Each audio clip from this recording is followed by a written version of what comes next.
The history of sleep. How ancient civilizations slept and dreamt. Hello, dear listener, and welcome to the Gentle Scholar. Tonight, we drift into a world that is both familiar and mysterious. One we visit every night, yet rarely understand. Sleep. For centuries, humans have closed their eyes and stepped into the shadowy realm of dreams. But have you ever wondered, how did our ancestors sleep? What did dreams mean to the people of ancient times? And how has sleep changed over the centuries? Or you assumed it has always been the same as now? In this soft-spoken journey, we will explore the rich and diverse history of sleep. From the silent tombs of Egypt to the fire-lit huts of ancient Europe, from Greco-Roman dream theories to medieval segmented sleep, and finally, to our modern, electric world. So get comfortable, let your breathing slow, and allow this gentle tale carry you into a deep and peaceful state. Chapter 1: Sleep in Ancient Egypt.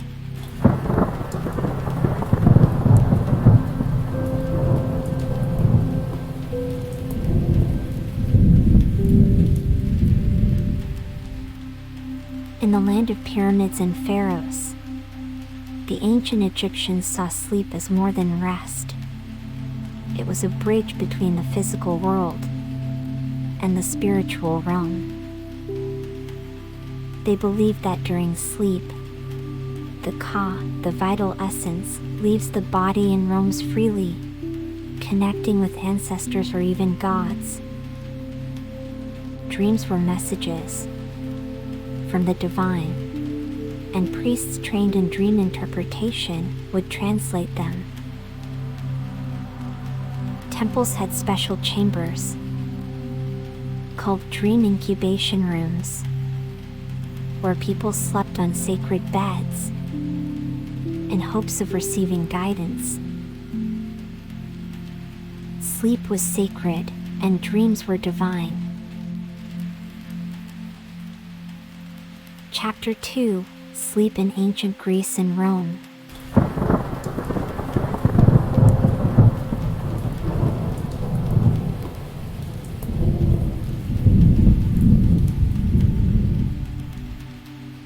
Now we drift west to the classical world. To the Greeks, sleep was personified by Hypnos, the gentle god of slumber, and his brother Thanatos, the god of death.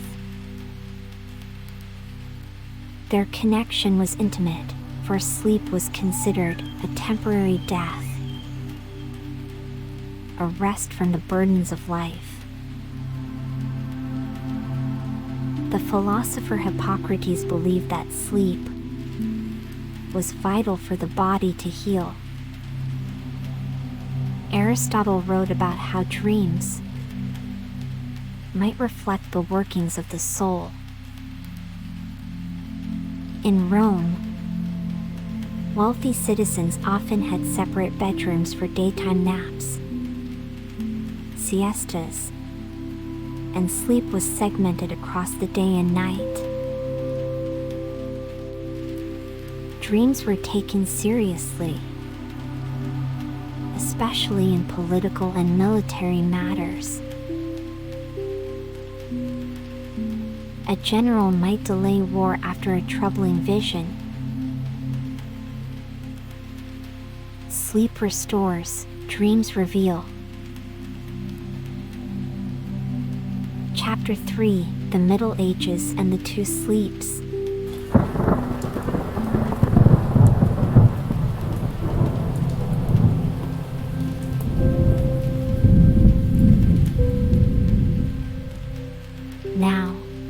us into the hush of the medieval world. Before electric light, our ancestors followed the rhythm of the sun, and their sleep was often divided into two parts: the first sleep and the second sleep. People would sleep for a few hours, wake in the middle of the night to pray, talk, even visit neighbors, and then return to bed. This segmented sleep was not considered strange. It was the norm. During the waking hour, many would write in journals, ponder their dreams, or seek answers from religious texts. Night comes in two halves. Dreams flow between them. Chapter 4: Indigenous and Non-Western Sleep Cultures.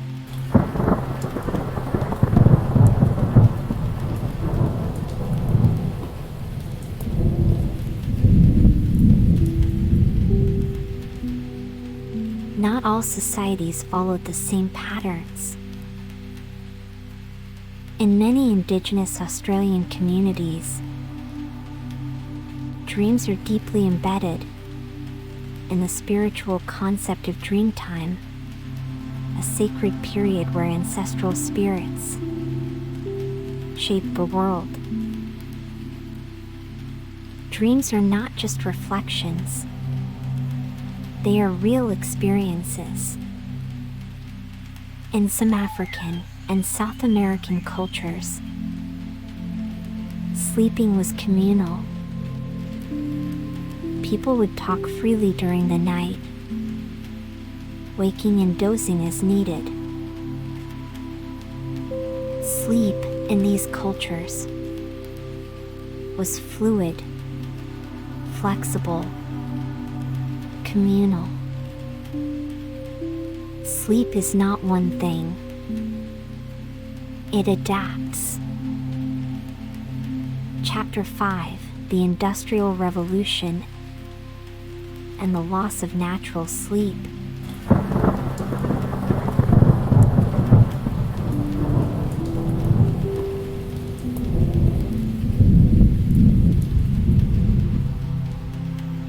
With the rise of factories, clocks, and electric light, everything changed.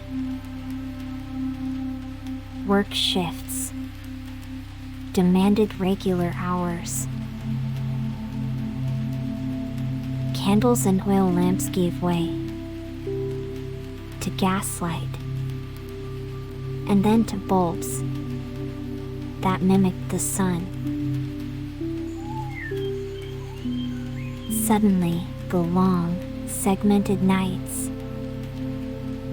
faded into a single, consolidated sleep. The natural rhythms were lost.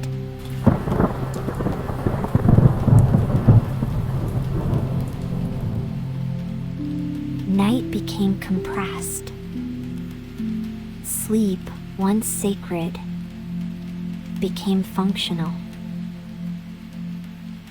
Sleep changed. It became consolidated to a primary means to rest the tired body. Chapter 6: Modern Sleep and the Rise of Sleep Science.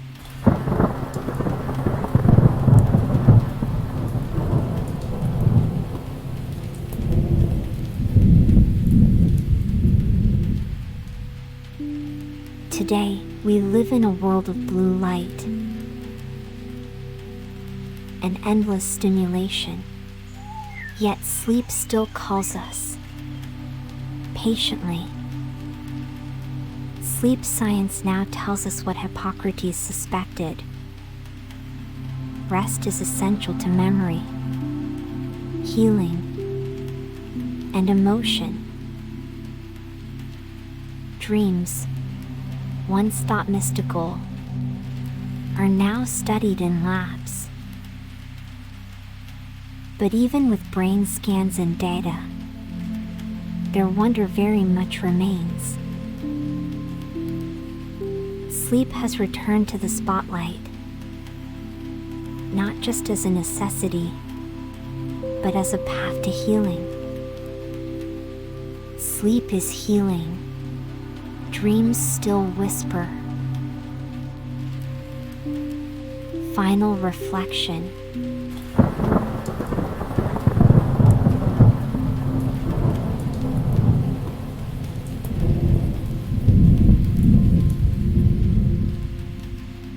So now, dear listener, as your body grows still and your breath deepens, know that you are part of a long human tradition. For thousands of years, people have laid down just like this, to let go, to drift, to dream. You are safe. You are still. You are sleeping. And your dreams might just be the echoes of ancient ones. What does sleep mean to you? Thank you for joining me. And until next time, sleep well and sleep gently. Good night.